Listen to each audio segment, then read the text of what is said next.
আসসালামু আলাইকুম। আজকে আমি তৈরি করব টমেটোর চাটনি। একদম কম উপকরণে এবং খুব বেশি স্বাদের টমেটোর চাটনি কিভাবে তৈরি করতে হয় সেটাই আজকে আমি আপনাদেরকে করে দেখাবো। বন্ধুরা, যদি আমার আজকের এই টমেটোর চাটনি রেসিপি আপনাদের পছন্দ হয়ে থাকে তাহলে পুরা রেসিপিটা দেখবেন, আর দেখার সময় একটা লাইক এবং কমেন্ট করতে ভুলবেন না। তাহলে বন্ধুরা চলুন দেখে নেওয়া যাক আমি আজকে খুব বেশি মজাদার স্বাদের টমেটোর চাটনি কিভাবে তৈরি করেছি। তো এখানে দেখতে পাচ্ছেন আমি 3টা টমেটো নিয়েছি এবং ভালো করে ধুয়ে নিয়েছি।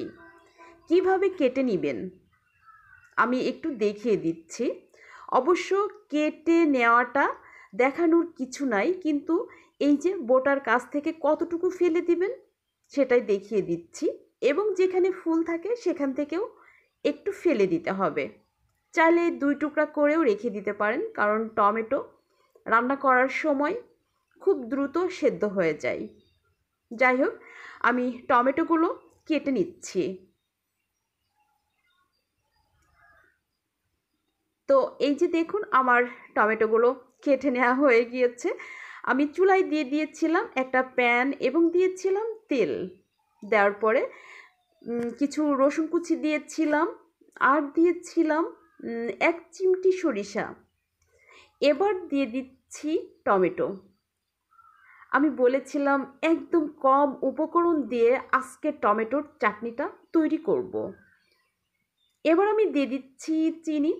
চিনি পরিমাণ মতো দিবেন। অবশ্য অনেকেই চাটনিতে মিষ্টি খেতে কম মিষ্টি খেতে পছন্দ করেন, কিন্তু আমি একটু বেশি মিষ্টি খেতে পছন্দ করি, যে কারণে আমি একটু চিনি বেশি দিয়েছি। আপনারা চাইলে কম দিতে পারেন বা আমার মতো করে বেশিও দিতে পারেন। যাই হোক, এবার আমি ভালো করে নেড়েচেড়ে রান্না করে নিচ্ছি। টমেটোর চাটনি রান্না করা একদম সহজ, কিন্তু খেতে দুর্দান্ত স্বাদের হয়। বন্ধুরা, যদি আমার মতো করে টমেটোর চাটনি তৈরি করেন তাহলে অবশ্যই বুঝবেন যে এভাবে তৈরি করলে কতটা মজাদার স্বাদের হয়। তো এই যে এবার আমি যেটা করব সেটা হচ্ছে আমি দুধ দিচ্ছি।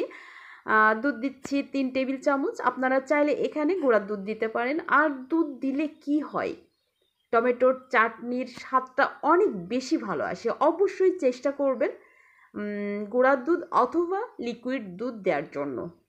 যাই হোক, এবার আমি দিয়ে দিব একটু ফুড কালার। এই যে দেখুন আমি এবার দিয়ে দিয়েছি ফুড কালার। তো এবার নেড়ে চেড়ে আরও কিছুক্ষণ রান্না করে নিব। দেখতে পাচ্ছেন কালারটা তো মাশাআল্লাহ অনেক সুন্দর হয়েছে।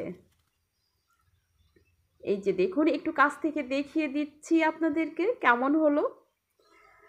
যাই হোক, রান্নাটা হয়ে গিয়েছে, এবার আমি সার্ভ করে নিব। বন্ধুরা, দেখলেন আমি খুব সহজে কিভাবে টমেটোর চাটনি তৈরি করতে হয় আপনাদের সাথে শেয়ার করলাম।